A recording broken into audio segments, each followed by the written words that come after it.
విజయవాడలోని సెక్రటరియట్లో 20 సూత్రాల అమలు చైర్మన్ శ్రీ లంకా దినకర్ గారి ఆఫీస్ దగ్గర కేంద్ర ప్రభుత్వం ఇచ్చేటువంటి రకరకాల పథకాలు పేదరిక నిర్మూలన సరే, రైతు సంక్షేమమైన, కార్మిక సంక్షేమమైనా సరే, ఆరోగ్యమైనా సరే, ఇవన్నీ కూడా 20 సూత్రాలు కేంద్ర ప్రభుత్వం పరిధిలో రాష్ట్రంలో అమలవుతాయి. రకరకాల పథకాలు అమలవుతాయి. వీటిల్ని అమలు చేసే బాధ్యత ఈ లంకా దినకర్ గారు. మనం ఈ మధ్య కాలంలో చూస్తాం.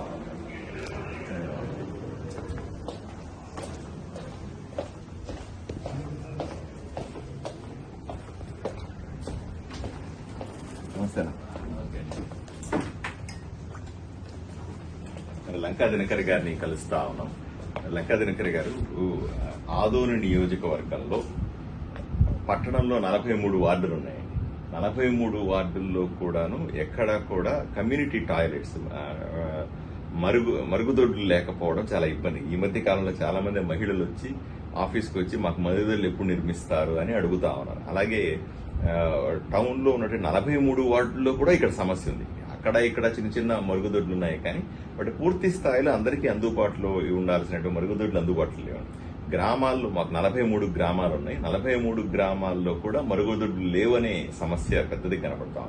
ఎన్నికల సమయంలో మనం కూడా చెప్పినాం, గత 15-20 సంవత్సరాలుగా మరుగుదొడ్లు నిర్మించమని ప్రజలు అడుగుతున్నప్పటికీ కూడా ఎవరు దాన్ని పట్టించుకున్న పాపాన పోలేదు. అందువల్ల దయచేసి మిమ్మల్ని రిక్వెస్ట్ చేస్తా ఉన్నాను, ఆదోని ఎమ్మెల్యేగా ఉత్తరం రాస్తా ఉన్నాను, దయచేసి మాకు మరుగుదొడ్ల నిర్మాణానికి అటు 42 వార్డుల్లో టౌన్లో కానీ 43 గ్రామాల్లో కానీ మరుగుదొడ్లు నిర్మించడానికి ప్రత్యేకంగా నిధులు కేటాయించాల్సిందిగా మీరు చర్యలు తీసుకోవాలని మీకు నేను ఉత్తరం రాస్తున్నానండి.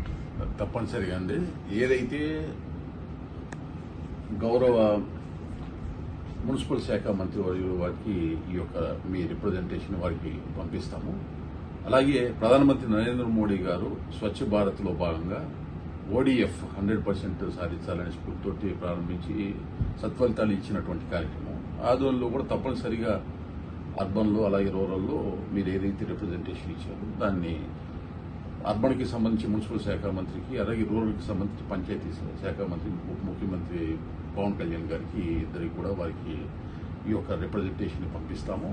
అలాగే గౌరవ ముఖ్యమంత్రి చంద్రబాబు నాయుడు గారు స్వర్ణాంధ్రప్రదేశ్లో స్వచ్ఛ భారత్ మిషన్, స్వచ్ఛ ఆంధ్రప్రదేశ్గా దీన్ని తీర్చిదిద్దాలి, ఇక్కడ కూడా ఇటువంటి ఇబ్బందులు లేకుండా చూడాలనేటువంటి ఒక సంకల్పంతో పనిచేస్తున్నారు. ఆ స్ఫూర్తికి మీరు ఏదైతే ప్రతిబింబిస్తూ ఈ యొక్క వినతి పత్రాన్ని ఇచ్చారో సంబంధిత శాఖలకి పంపించి తక్షణం ఈ యొక్క కార్యక్రమాన్ని ముందు తీసుకెళ్లే